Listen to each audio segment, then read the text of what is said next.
Hello friends, yesterday we discussed regarding preparation and schematic diagram of sulfuric acid, and we discussed some physical properties like sulfuric acid is a colorless, oily, dense liquid. It is also known as king of chemical. It is a dibasic acid. Its freezing point is 283 Kelvin. Boiling point is 611 Kelvin. Density is this, and based on this density I have given you one formula, and that was to find normality and molarity. Let us discuss some more properties today. This is also I discussed, it is soluble in water.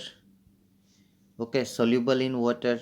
When we solve it in a water, the reaction is exothermic, so sometimes explosion takes place, so care should be taken during the preparation of aqueous solution of sulfuric acid. It is a strongly acidic and it is a dibasic acid, so one by one when we dissolve in water, so first hydrogen is released, it is S3O plus and HSO4 minus. So out of two hydrogen, first hydrogen is more acidic, more Ka1 value more acidic, less Ka1 value less acidic.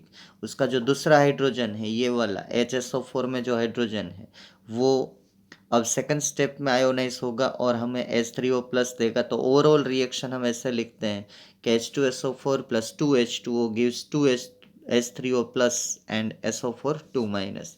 तो actually water में ये दो step में reaction जाता है. दूसरे का जो आयोनाइजेशन कांस्टेंट है Ka2, it is 1 multiplied by 10⁻². तो ये दोनों वैल्यूज से हमें ये पता चलता है कि इसका जो पहला हाइड्रोजन है वो मोर एसिडिक है, बहुत ज़्यादा एसिडिक है दूसरे हाइड्रोजन के कंपैरिजन में. ठीक है, पूरा रिएक्शन अगर आप लिखना चाहे उसको तो ये टोटल कर दीजिए. ठीक है, तो हम लोग ऐसा लिखते हैं एनालिटिकल केमिस्ट्री में कि H2SO4 plus 2H2O gives 2H3O plus SO4 2 minus. तो यहाँ पे हम ये वैल्यूज़ नहीं लिखते हैं, सीधा रिएक्शन लिखते हैं. लेकिन as we are discussing chemical properties, so actually reaction takes place in two steps. Okay, let us move to the next property. Most important thing is sulfuric acid form a 2-series salt. 2-series salt means successively ये copper sulfate, Na2SO4, NaHSO4. तो ये एक लेके मैं समझा रहा हूँ. NaHSO4, Na2SO4, इसको बोलते हैं 2-series सोल्ट. पहले बनता है NaHSO4 और H निकल के Na2SO4. तो पहला हाइड्रोजन जो है वो रहता है, बाद में दूसरा हाइड्रोजन निकल जाता है. तो due to the presence of two hydrogen, ठीक है, तो पहला जो सोल्ट बनता है उसमें सल्फ्यूरिक एसिड का एक हाइड्रोजन रहता है. बाद में जो सोल्ट बनता है उसमें सल्फ्यूरिक एसिड का कोई हाइड्रोजन नहीं रहता है. तो दो सोल्ट बनते हैं, तो सोडियम बाईसल्फेट एंड सोडियम सल्फेट. ये एक एग्जांपल देंगे तो भी चलेगा, क्योंकि कॉपर सल्फेट में मैंने सीधा वो लिख लिया है सेकंड सोल्ट. ठीक है, CuHSO4 नहीं लिखा है. तो ये पहला सोल्ट सोडियम बाईसल्फेट, ये दूसरा सोल्ट सोडियम सल्फेट.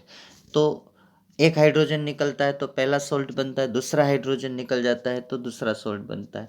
तो ये पहला सोल्ट सोडियम का, ये दूसरा सोल्ट.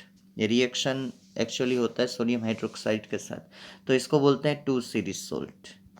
ठीक है, चलिए आगे चलते हैं. H2SO4 is also used to make other acids having low volatility. ठीक है, because sulfuric acid has a high volatility. तो देखिए मैं कोई मेटल हैलाइड ले लेता हूँ. M is a metal, NaX KX आप ले सकते हैं, और X की जगह पे दो हेलोजन या तो आप नाइट्रो भी रख सकते हो. ठीक है, अब उसका मैं H2SO4 के साथ रिएक्शन करूंगा तो क्या होगा, ये दो हाइड्रोजन और ये दो हेलोजन मिलके मुझे 2HX देंगे. ये एसिड है. अगर ये फ्लोरीन है तो मुझे दो हाइड्रोफ्लोरिक एसिड मिलेंगे. अगर ये क्लोरीन है तो मुझे 2 हाइड्रोक्लोरिक एसिड मिलेंगे। अगर ये नाइट्रो ग्रुप है तो मुझे HNO3 2 moles of nitric acid भी मिलेंगे। तो यहाँ पे मेटल नाइट्रेट लेना होगा, ठीक है। और जो बाई प्रोडक्ट है वो कॉमन है, मेटल सल्फेट मिलेगा। मेटल यहाँ पे ग्रुप नंबर 1 या ग्रुप नंबर 2 की आप ले सकते हो, ग्रुप 1 ग्रुप 2। अगर ग्रुप 2 की मेटल लेंगे तो 2mx नहीं चाहिए, हमें एक ही मेटल मिलेगी, वो रिएक्शन अलग होगा। तो यहाँ पे मैंने जो रिएक्शन लिया है उसमें ये मेटल जो है मैंने कंसीडर की है ग्रुप नंबर 1 की। ये मेटल जो है group number 1, sodium potassium etcetera, 2 आप कंसीडर करो ना, या तो ये सोडियम है या तो ये पोटेशियम है, तो ये रिएक्शन ऐसे जाएगा। लेकिन इसमें देखने वाली बात यह है कि हमें एक एसिड में से, सल्फ्यूरिक एसिड में से दूसरा एसिड मिलता है। कौन कौन सा? या तो हाइड्रोफ्लोरिक एसिड या हाइड्रोक्लोरिक एसिड या तो नाइट्रिक एसिड। तो इसकी जो वॉलेटिलिटी है वो लो है, और ये तभी पॉसिबल हो सकता है कि इसकी जो वॉलेटिलिटी है वो हाई है। ड्यू टू हाई वॉलेटिलिटी ये पॉसिबल है, वरना तो रिएक्शन नहीं होगा, सीधा ये वॉलेटाइल होके निकल जाएगा। अभी एक बहुत बढ़िया प्रॉपर्टी, हम इनऑर्गेनिक केमिस्ट्री में जब भी वाटर निकालना है, किसी को ड्राई करना है, तो सल्फ्यूरिक एसिड जो है वो हाइग्रोस्कोपिक है, मतलब कि उसके पास वाटर एब्सॉर्बिंग कैपेसिटी ज़्यादा है, ठीक है। तो वो ह्यूमिडिटी भी एब्सॉर्ब कर लेता है। तो हमें जब ऑर्गेनिक केमिस्ट्री पूरा ड्राई चाहिए, एनहाइड्रस, तो उसको हम पहले सल्फ्यूरिक एसिड में डालते हैं, क्योंकि it can absorb water from organic compounds. Another one is amazing property, that is generally in ice cream we are using the sugar.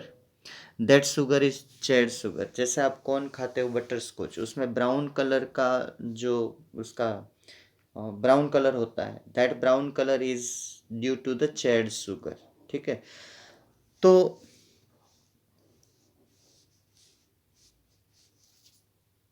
चेड sugar का एग्जाम्पल मैं इसलिए ले रहा हूँ कि अगर हम शुगर डालेंगे तो उसमें जितना वाटर मॉलिक्यूल है वो सल्फ्यूरिक एसिड जो है वो एब्सॉर्ब कर लेगा।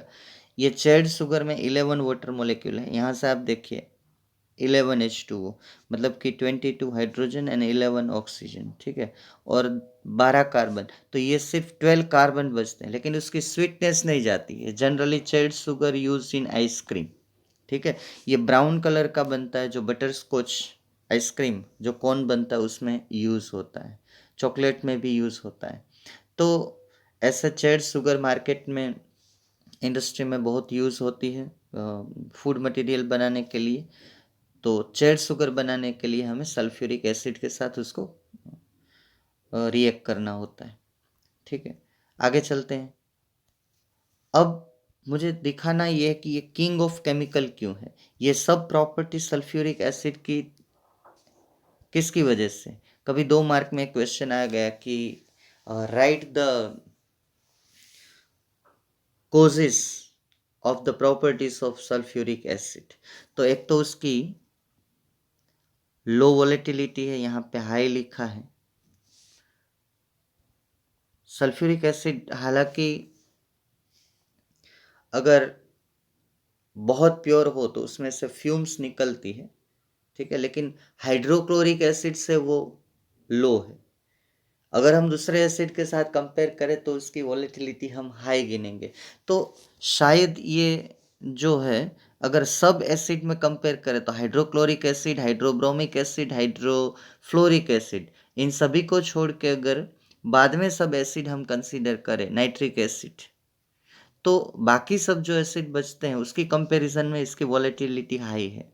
लेकिन ये जो एसिड बनाता है HF, HCl, HNO3, इसके कंपैरिजन में इसकी वॉलेटिलिटी लो है, ठीक है। ऐसा भी आप इवैल्यूएट कर सकते हो। ये स्ट्रॉन्ग एसिडिक है, ठीक है। कुछ मिनरल स्ट्रॉन्ग एसिड है, उसमें HCl का इंक्लूडिंग होता है, HNO3 भी स्ट्रॉन्ग है, लेकिन ये मोनोबेसिक है। और सबसे ज़्यादा हम लैब में यूज़ करते हैं H2SO4, इसलिए ये लैब रिएजेंट भी है ना। सबसे बढ़िया बात, आप रेडॉक्स रिएक्शन में पढ़ चुके हो कि ये स्ट्रॉन्ग ऑक्सीडाइजिंग एजेंट है, ठीक है। अगर sulphuric acid strong oxidising agent है तो उसका रिडक्शन होगा। तो सल्फ्यूरिक एसिड जो है वो SO2 में कन्वर्ट हो जाएगा। तो यहाँ पे सल्फर का ऑक्सीडेशन स्टेट जो है +6 है, तो यहाँ होगा +4। डिक्रीज बाई 2 मतलब कि उसका रिडक्शन हो गया। अगर उसका रिडक्शन हो गया तो वो स्ट्रॉन्ग ऑक्सीडाइजिंग एजेंट है। बहुत सारे रिएक्शन में सल्फ्यूरिक एसिड ये प्रोडक्ट देता है। अब अभी अभी मैंने आपसे बात की, just I discussed with you, it is a high level hygroscopic, means it has a tremendous water absorbing capacity. तो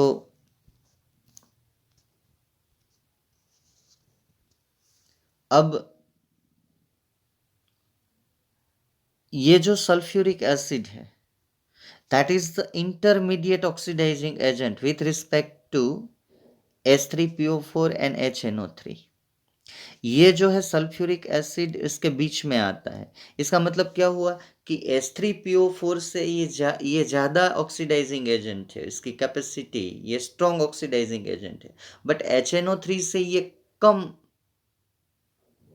मतलब कि थोड़ा वीक ऑक्सीडाइजिंग एजेंट है।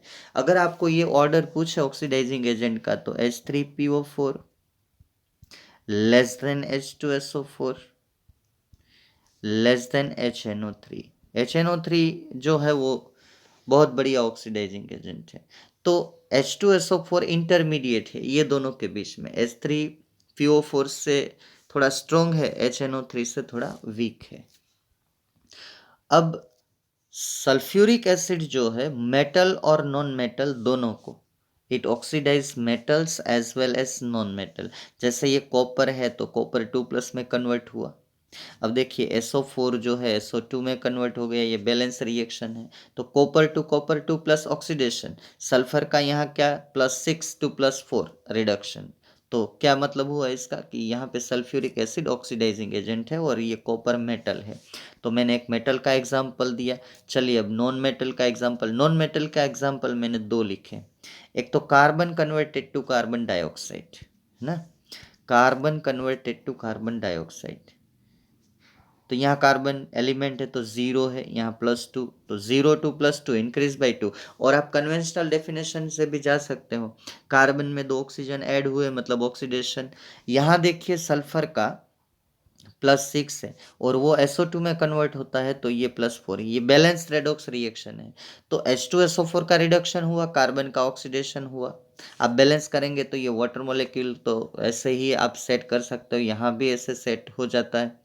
ठीक है, अगर आप बैलेंस मेथड से जाओगे बाय ऑक्सीडाइजिंग ऑक्सीडेशन मेथड और हाफ रिएक्शन मेथड तो सीधा बैलेंस आ जाएगा, वरना ट्रायल एरर मेथड से भी आप बैलेंस कर सकते हो। तो यहाँ से ये सल्फर सल्फर डाइऑक्साइड में कन्वर्ट होगा, ये मैंने अलग लिखा है, वरना ये 3 सल्फर डाइऑक्साइड हो जाते। ये एक मैंने अलग अलग अलग लिखा क्यों है, क्योंकि ये सल्फर टू सल्फर डाइऑक्साइड है और ये जो 2 सल्फर डाइऑक्साइड है वो H2SO4 से निकलता है। ठीक है, इसलिए अंडरलाइन भी की है।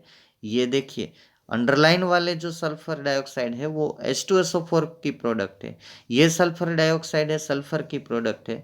तो ये 0 टू +2 इंक्रीज बाई 2, ये +6 टू +4 डिक्रीज बाई 2। ठीक है, ये पूरा बैलेंस रिएक्शन है। तो ये 3 रिएक्शन इंपॉर्टेंट है, कभी आपको पूछे जाते हैं कि in which of the following reaction sulphuric acid acts as the oxidising agent. ठीक है, बाकी कुछ 3 फालतू रिएक्शन दिए होते हैं, आपको ये पहचानना है कि इसमें से कहाँ पे बैलेंस करने की जरूरत नहीं, आपको पता होना चाहिए कि यहाँ सल्फ्यूरिक एसिड +6 टू +4 कन्वर्ट हो रहा है, मतलब कि इसका रिडक्शन हुआ, तो वो ऑक्सीडाइजिंग एजेंट है। चलिए आगे बढ़ते हैं। अब मैं आपसे बात करूंगा यहाँ से यहाँ तक सब प्रॉपर्टीज जो है physical chemical properties sulphuric acid की खत्म हो रही है। ठीक है, और अब मैं जब यूज खत्म करूंगा तो यूज के साथ ये 16 नंबर का ग्रुप खत्म होगा। अब जैसे हमने 15 नंबर का ग्रुप पढ़ा तो 16 थोड़ा हमें उसकी लेंथ कम लगी, 17 की इससे भी कम है और 18 तो बहुत छोटा है। तो chapter recently near to completion. Okay, तो आप चेक करते रहिएगा। एकेडमिक जब हम स्कूल में लेते हैं तो भी ये चैप्टर 15-20 दिन के ऊपर चलता है। ठीक है, तो ये बहुत बढ़िया है कि इस कंडीशन में भी हम ये इतना लंबाई, this one is the lengthiest chapter, फिर भी 2 ग्रुप बाकी है, लेकिन 15 नंबर का ग्रुप और ये दो ग्रुप वो इक्वल लेंथ हो जाती है। लेकिन as the number of group increases, the importance of the questions in exam, तो ज़्यादा जो क्वेश्चंस आते हैं वो 18 नंबर ग्रुप से आते हैं, बाद में 17 नंबर, 16, 15 नंबर, ऐसे। ठीक है, ग्रुप नंबर बढ़ते जाएंगे, इम्पोर्टेंस फॉर एग्ज़ाम उसका बढ़ता जाएगा। ठीक है, तो यहाँ पे देखिए मैंने कुछ डिज़ाइन बना के वो लिखा है, वो नंबर भी दिया है। तो डाई स्टफ, जो हम डाई बनाते हैं, हेयर डाई हो या तो पेंट हो, हम जो डिटर्जेंट बनाते हैं इंडस्ट्री में, डिटर्जेंट आपको पता ही है, पेट्रोलियम रिफाइनिंग उसमें यूज़ होता है। Pigment, pigments are the responsible for colours. Okay, pigments are the responsible, for example chlorophyll, हमारी स्किन में जो होते हैं मेलानिन, तो ये सब manufacturing of pigments. And paint हम बनाते हैं, ठीक है, वॉल पेंट है, ऑयल पेंट है, वो सब जो पेंट आते हैं उसकी उसकी जो प्रिपरेशन है उसमें भी सल्फ्यूरिक एसिड हम यूज़ करते हैं। तो नंबर 1 के हिसाब से आप लिख लीजिएगा, या तो ये डिज़ाइन भी आप बना सकते हो, लेकिन एग्ज़ाम में नहीं बना सकते हो, ये सिर्फ आपको समझने के लिए। तो पहला तो मैंने ये लिखा है कि this is a very industrial chemical, very important industrial chemical. It is also useful in the manufacturing of hundreds of chemical in industrial process. Industry में काफ़ी केमिकल ऐसे हैं, इसीलिए तो इसको किंग ऑफ केमिकल कहा जाता है, जिसका मैन्युफैक्चरिंग में सल्फ्यूरिक एसिड की तो ज़रूरत पड़ती ही पड़ती है। ओके, तो जितना इंडस्ट्री में वो होता है सल्फ्यूरिक एसिड मैन्युफैक्चर, उसमें बल्क क्वांटिटी में ये जो सल्फ्यूरिक एसिड है हम फर्टिलाइज़र के प्रोडक्शन में यूज़ करते हैं। 2 फर्टिलाइज़र मैं यहाँ दे रहा हूँ जो हम रूटीन यूज़ करते हैं। एक तो है अमोनियम सल्फेट, ठीक है, और ये है सुपर फॉस्फेट। जो लोग फार्मिंग के साथ जुड़े हुए उनको पता है, ठीक है, सुपर फॉस्फेट आता है, बोलते हैं ना सुपर फर्टिलाइज़र डालना है, तो उसमें होता है अमोनियम सल्फेट, सुपर फॉस्फेट, ये सब बनाने के लिए भी सल्फ्यूरिक एसिड काम आता है। तो यहाँ पे इस ट्री में 6 यूजेस है, नीचे कुछ बचे हैं वो भी मैंने लिस्ट कर दिए। देखिए total 12 uses I have listed. Metallurgical application में, मेटलर्जी जो है हम मेटल बनाते हैं और में से प्योर मेटल, उसमें से कहीं impure metal to pure metal में ये काम आता है, ठीक है, वो हम मेटलर्जी में पढ़ेंगे अगर वो चैप्टर रहा तो।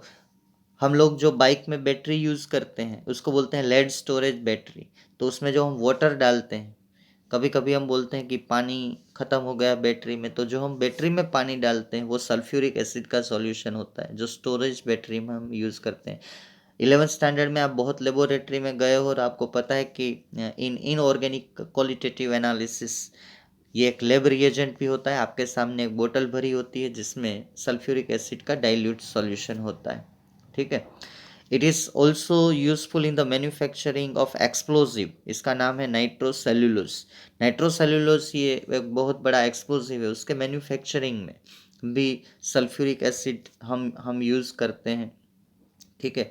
और एक यूज़ यहाँ पे बाकी है वो है इलेक्ट्रोप्लेटिंग। 2 बाकी है अभी। इलेक्ट्रोप्लेटिंग, इलेक्ट्रोप्लेटिंग का मतलब क्या हुआ, जैसे कि हम सिल्वर के ऊपर गोल्ड का लेयर चढ़ाते हैं, हम आयन के ऊपर जिंक का लेयर चढ़ाते हैं, और आपको पता है गैल्वेनाइजिंग आयन बनाते हैं जो ब्रीजेस और एलिवेशन में काम आता है, ठीक है। तो एक मेटल के ऊपर दूसरी मेटल का लेयर हम जो चढ़ाते हैं वो उसमें भी सल्फ्यूरिक एसिड का मीडिएशन रहता है, एज अ रिएजेंट काम आता है। और the last one is the 12 number, it is also useful in the cleansing of metal before enamelling. अगर मेटल के ऊपर आपको कोई डिज़ाइन करनी है, ठीक है, जैसे कि मेटल के ऊपर नाम आता है कि ये कंपनी, जिसको आप निकाल नहीं सकते हो, कंपनी का नाम आता है, कुछ उसका लोगो आता है जो वो एम्बोस करते हैं, तो उसको बोलते हैं इनामेलिंग ऑफ मेटल। तो जब इनामेलिंग होता है उसके ऊपर कुछ एम्बोस होता है, कुछ डिज़ाइन होती है, ठीक है, उसके पहले उसकी सरफेस क्लीन होनी चाहिए। ठीक है, आप डॉक्टर के पास जाते हो तो इंजेक्शन लगाते हो, उसके पहले वो सरफेस क्लीन करते हैं, स्पिरिट लगाते हैं, क्योंकि ऐसे इंजेक्शन नहीं डाला जाता। तो अ, कोई भी मेटल में अगर हमें इनामलिंग करना है तो before enamelling that surface is clean by. और इनामलिंग का दूसरा मीनिंग ये भी होता है कि आप उसके ऊपर कोई कलर लगा रहे हो, इनामेल लगा रहे हो, ठीक है, और कलर से कोई डिज़ाइन कर रहे हो इसके ऊपर, तब भी सरफेस प्योर होती है। वो तो पता ही है, जैसे आप कहीं पे भी डिज़ाइन कर रहे हो तो पहले उस सरफेस को प्योर करते हो ना, साफ करते हो, उसके बाद उसके ऊपर डिज़ाइन करते हो। तो ये सब यूजेस है। और my dear friends, here group number 16 is over. तो be ready for group number 17। हम नेक्स्ट लेक्चर में 17 नंबर से स्टार्ट करेंगे, ठीक है। Okay, thank you friends, thank you very much.